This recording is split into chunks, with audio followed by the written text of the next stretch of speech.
Well, this is it, my last day hunting coastal mountains before I go home. Tell you what, a lot of you might not realize this, but hiking in the dark, the timber, you're way better without a flashlight.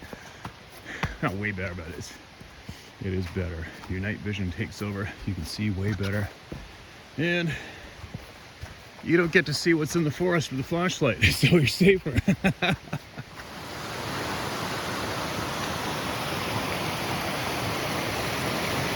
Definitely want to take your time crossing creeks. I'm just gonna walk in this log.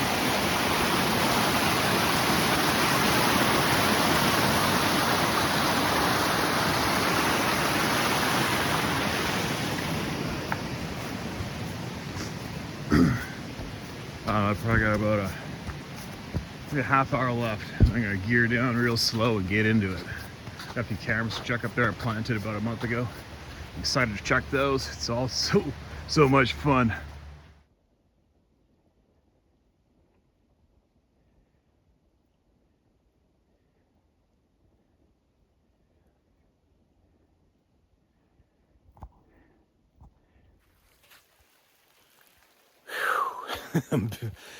Did my one last hike today up in the mountains, up in the snow. I don't know if you can see all that. Can you see all those big mountains up there? Mount Currie. I'm at the base of Mount Currie. Wet sleet and snow coming down. You can zoom in on that maybe. No zoom in on that phone. So here we go. My last sharing of emails from here till I get back. It's full on blizzard in Whistler, man. Full freaking blizzard. So I'll go back now after I do this, pack my stuff, and I'll head to the BC ferries first thing tomorrow morning.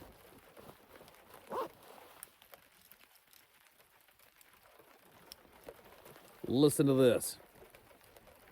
I haven't a clue what I'm about to read, but I know it's going to be something.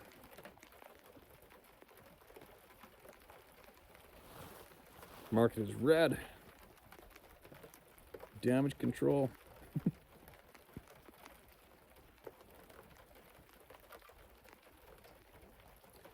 Dear Steve, first I'd like to thank you so much for giving a platform for people to tell their stories and feel vindicated.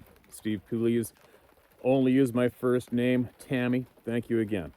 Steve, I've been wanting to write to you for quite a while, and I watch you regularly on your YouTube videos. I've tried many times to write this story to you, but it's extremely long and I'm doing my best to shorten it. Maybe I'll just have to send you another email. So here it goes. I would often hear my father speak of a creature in the woods and warn my brothers when they were going hunting to be careful of the booger. So let me give you some background information on my father. My father was Cherokee Indian. He grew up with his siblings and mother on the reservation in Topeka, Kansas. When he was 21 years old, he left the reservation and joined the military to go fight in the Korean War. When he came home from the war, he met my mother, married, and had 9 children. He never went back to the reservation, and at times his brothers would come and visit him. So let me get back to the story. One day, my father and I were sitting on the porch, and I asked him what this creature that he was speaking about. What was this creature that he's speaking about? He became very serious and told me to listen very carefully to what he's about to say. There are several different types of species of this creature. One comes from the lineage of Cain, another from the fallen angels. He talked about a time not too long ago when the bear people went to war with the Sasquatch. The bear people were part bear, part human, part demon. The Sasquatch killed just about all the bear people, and what were remaining fled from the Rocky Mountains. He said they're all extremely strong, can run at phenomenal speed, and he said that different tribes had different traits and different abilities, but that at one time we, also humans, had these abilities, but for some reason we're steered away from them, and now there are only a few left who are able to use these abilities. He said that these creatures, the Sasquatch, were able to mimic any animal, human, machine, vehicle, trailer, truck, chainsaw, and boat. They also could mimic wind, rain, and thunder. He talked of how the Sasquatch from the lineage of Cain lived in caves and nesting areas, how the ones that came from the lineage of the fallen ones live underground. He told me of how the star people would come and take The male Sasquatch, when they reached a certain age, sometimes returning them, sometimes never to be seen again. He told me many things, Steve, but this email is already quite long, so I'll do my best to send another email detailing more information about the different species. Again, thank you, and very sorry to hear about macaroni. Well, there's a bunch to chew on, right? And you know what? I've heard all that said in the past from other people. It's been mentioned before. It's interesting, isn't it? Just so you guys know, it's funny. I can just my senses are going off just a tiny bit behind me. This is where I screeched at here a year ago, I think. Screamed at, screeched at, whatever you want to call it, from right there. About 150 yards down below me out of that timber. And another time we come up driving right along there at last light, pine cones started bouncing off the roof of the Jeep I was in. And we were about, there's no wind, it was about 40 yards from the timber.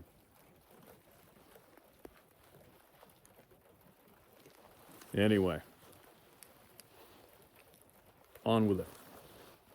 Uh-oh. There we go. What's this one? Something killed one of our hunting dogs in a strange way. Dear Steve, I have a secondhand story my mom and dad used to talk about. My name is Tracy Robinson. As a young boy, I grew up just outside a small town in southwest Missouri, the Ozarks, just right north of Springfield, where the big bass shot got its start. There's all kinds of legends and tales among old-timers, at least the ones that are still around, of different things in these woods. This particular story took place around 66 or 67. I wasn't very old, at least not old enough to remember anything. We had several old coon dogs, black and tan, Walker, Redbone, and Blue Tick. We had one old male Redbone named Skillet. Everybody used to comment on how big he was. Dad had pretty much retired him from hunting, and he was just a free-range dog. When he wasn't running around hunting at night, he would just lay around being a lazy old hound. One morning, it was late summer, right around 4 a.m., just right before the sun come up, when our neighbor showed up, waking the whole house up, banging on the front door. Dad answered the door, and his tighty whities asked him what the hell he was doing. Neighbor's name was Roy. Asked my dad, Chub, my dad's nickname. Your old dog is tangled up with something down in the woods. They said all you could hear was the dog barking, growling, and soon he was yelping, and yet kept getting weaker and weaker. By the time Dad got his old bib overalls and boots and grabbed his gun, the old dog had pretty much went quiet. So him and Roy grabbed their flashlights and headed for where the ruckus had originated from. When they reached the area, they found the leaves were all turned up and in a straight line down into a holler. At the end lay the old Redbone hound. Now this is where it gets a little strange. Steve, the old dog wasn't tore up much. Mom, which had went out to look at the old dog after the sun come up, said the dog had been beat to death. There were no claw marks. This dog just had blood coming out of his ears and his nose and his mouth. He hadn't been fed on no bite marks. Oh, he hadn't been fed on and no bite marks. Missing some punctuation. She said it looked like he'd just been broken.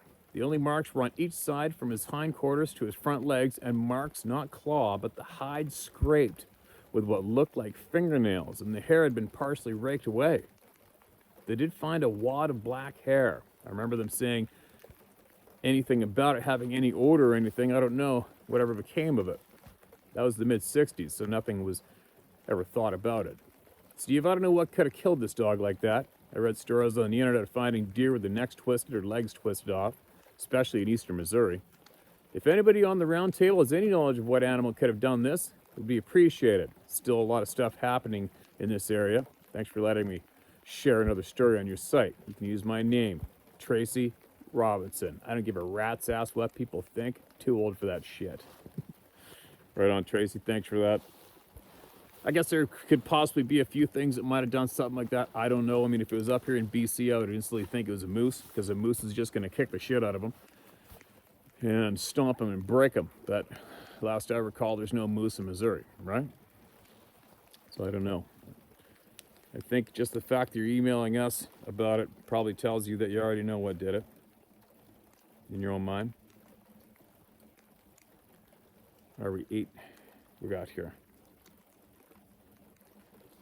This is kind of hard. I got wet sleep dripping down the screen. Here we go. Hi, Steve. I'm a recent sub to your channel. Unlike other YouTubers, your videos actually make your brain stop for a moment and slow down and listen to what you're saying instead of speeding it up to the point of exploding. I'm from England, and that's as much information that I'll share about myself. This is a report, not an autobiography. I think we both know that Sasquatch like to throw bigger parties in the woods in North America than England, though unnatural activity in rural areas here is not unheard of.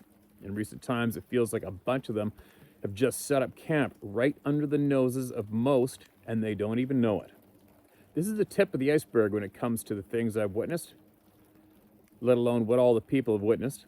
I was on a walk to clear my head. I was walking down a road. With the woods on my left. I was walking next to the tree line when out of the corner of my eye I see just a huge black shadow in the shape of a Bigfoot with its long arms and huge torso about 12 feet tall just behind the trees. I was literally inches away from the shadow, but all I say is, that looks like a Bigfoot, and walked on. But a few days ago, I looked back on this experience, which happened about a month ago, and thought, wait, what? Did I seriously just ignore that? Makes me wonder if I had a serious case of Sasquatch-induced brain fog. That's one story. But how about something a bit more tangible than a shadow? How about seeing in English woods along the same path you saw a Bigfoot shadow, you now see a 6-foot-tall mass of long, gray fur in front of you about 50 feet away, half of it behind a bush? This blew my mind. I wasn't even afraid, just astonished by what I saw. It went behind the bush completely, and as it did, I saw something white protruding out of the bottom end of the fur. As you'd expect, by the time I got to where I saw it, there wasn't a trace. This path was busy at that time, and there was another guy about to turn the corner to where this creature was before it vanished. There's a group of dens made of the branches in this area woods. This could have easily been man-made, but there's a small hole that was obviously dug by hand in one of them instead of a shovel. There's also a thin tree that was snapped and is now dangling about 7 feet above the ground with its head in the canopy of the woods behind said tent. It takes a lot of effort / bored kids to pull that off.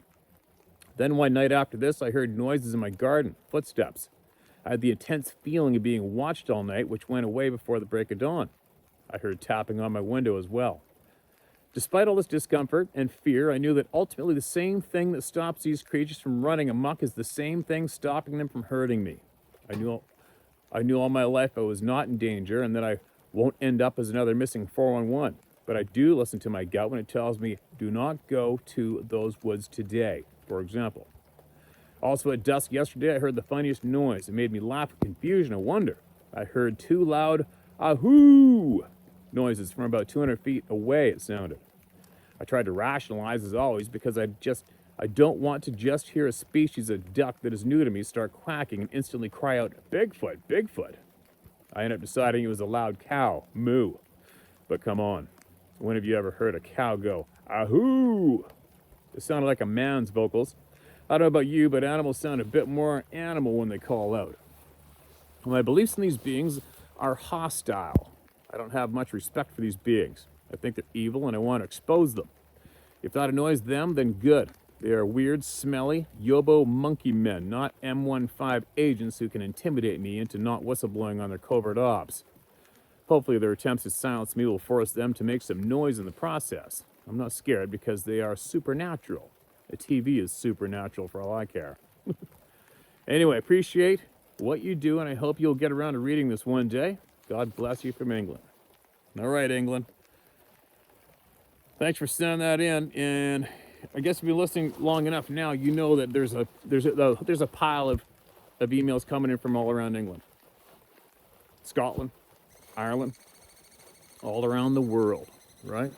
Just a couple people email me from England and say, just so you know, I do believe in these things, but they're not in England. Okay, thanks. All right, can't really relax.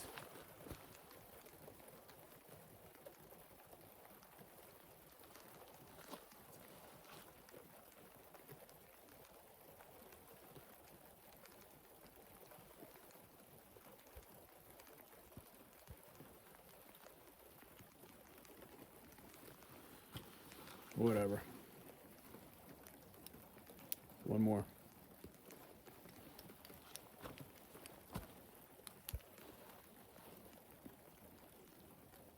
Nothing's gonna stop us. All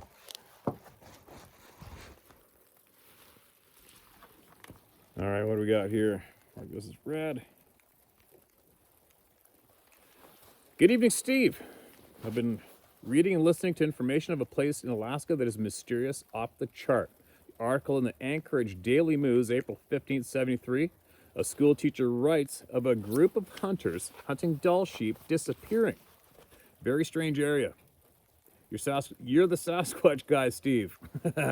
No, I'm not. I'm just a guy who will not back down to what he saw.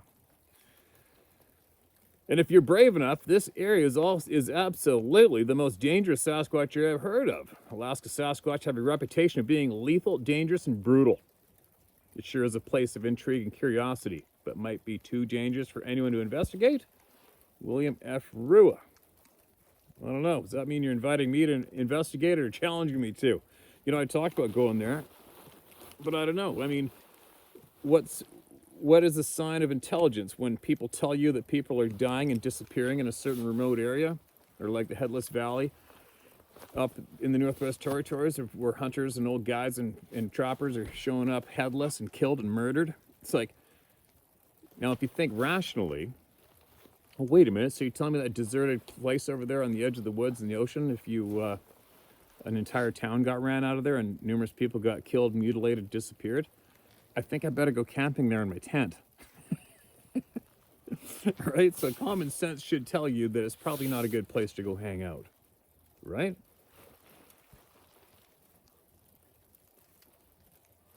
Although I would be curious to go check it out from a safe distance, just to feel the pressure, just to feel my own intuition and test my own intuition and gut instincts when I got near that zone. So I would be curious to go there and check it out just for that. But just to blatantly go camping there on the beach after hearing all this shit, no.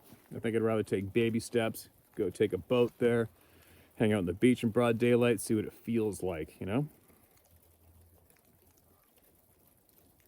Hey, Steve, my name is Todd. I lived in Port Alberni 56 years and spent most of my spare time in the woods. I have a few stories to tell if you have time. Sorry, no doorway in the woods tale, but interesting just the same. Back in 2017, I was camping at Gracie Lake in a tent. I was about to fall asleep around 12:30 a.m. when this bone-chilling scream/screech came from across the lake twice in a matter of seconds. It was very loud. I almost had to change my shorts. 20 minutes later, there was a large splash just offshore, which I'm sure was a beaver. At least that's what common sense tells me. After talking to an owl expert a year later, he said it was a barred owl that made the scream. At the time, I thought it was a screech owl. 2018, while camping at Blackie's Beach on Demint Lake, I heard some very strange sounds that I can't duplicate. Again, it was right around midnight when me and my dog were awakened to what sounded like two primates having an argument. It was very unnerving, and my dog was scared shitless. It went on for about 5 minutes, and it was coming from up in the treetops or the top of the rock bluff that I was camped beside 25 feet away. This still blows my mind when I think about it. I've camped there twice since, and I've heard nothing unusual. 2019, Kennedy Lake, Sand River. I usually go for 2 nights when I go to Kennedy Lake, although I have done an 8-day trip. All trips are by canoe. My last trip was the Sand River, where I'd already spent 2 nights the week before, just before Labor Day and just after. On the second night of the second trip, I woke up at 3:30 a.m. to hear what sounded like a 5-ton boulder being dropped from the sky. One big heavy thud that I felt. Seemed to have been only 50 feet away. Was it a bear pushing over a snag? No noise after the big thud. There had to be some sort of sound to have woken me up in time to hear the thud. It didn't sound like a tree falling to me.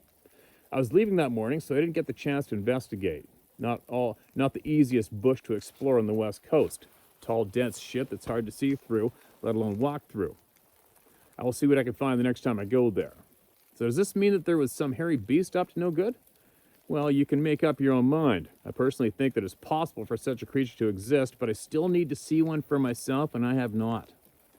My brother shared a story with me a few years back that I would like to share with you.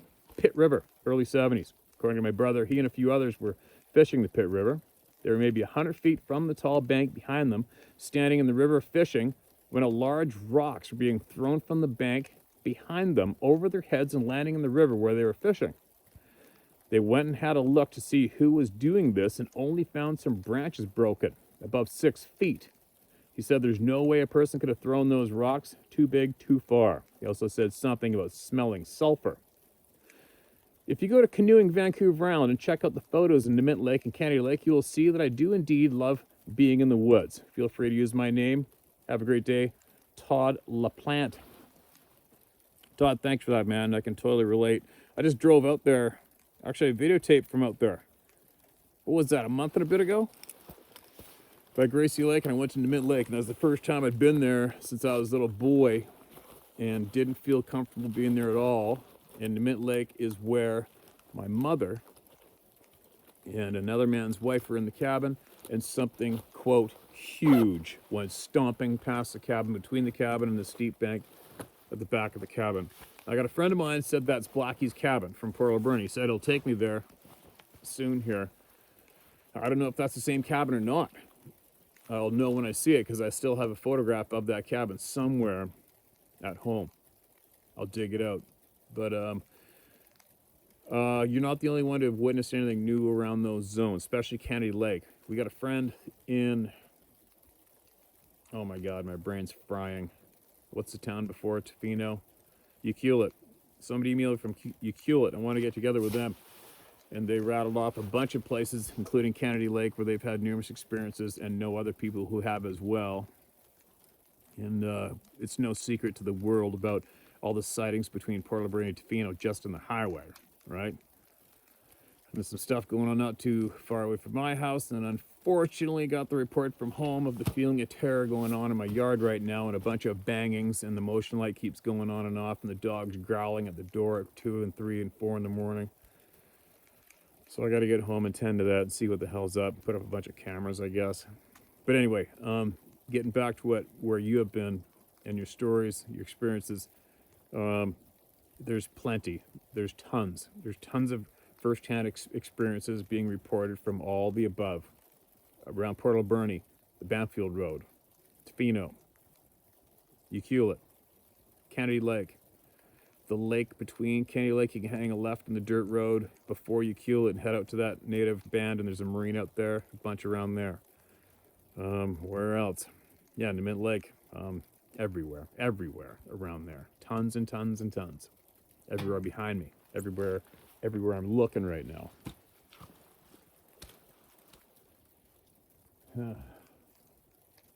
I always feel a little bit nervous around here. Always have. When I first moved here 20 years ago, I set up, there's a log sort down below me. And I would go set up a big chunk of styrofoam there to practice my bow and shoot arrows into it. And the first time I did it, I just felt like I was getting stared at from the timber the entire time and every time. And I feel a little bit of pressure right now, a little creepy. But I've never came right here and not felt a little bit of something. Never. This is on the south side of the Green River, and the First Nations people have said here long ago, they've always known it, that the Sasquatch have always hunted here on this side of the river, and they hunt on that side of the river was the word at the time. But anyway, there you go. There are some shares for today in this wet, bone-chilling wet and cold, sticky, sleety snot. And that's all she wrote. This will be the last share made of the phones, and I already made some videos with the other camera along my travels already to get shared up as soon as I get home. But I gotta go. I gotta get out of here. I gotta go get packed up and get ready to get out of here. Now this adventure is officially coming to a close. Keep emailing it in, all right, you guys, and be safe.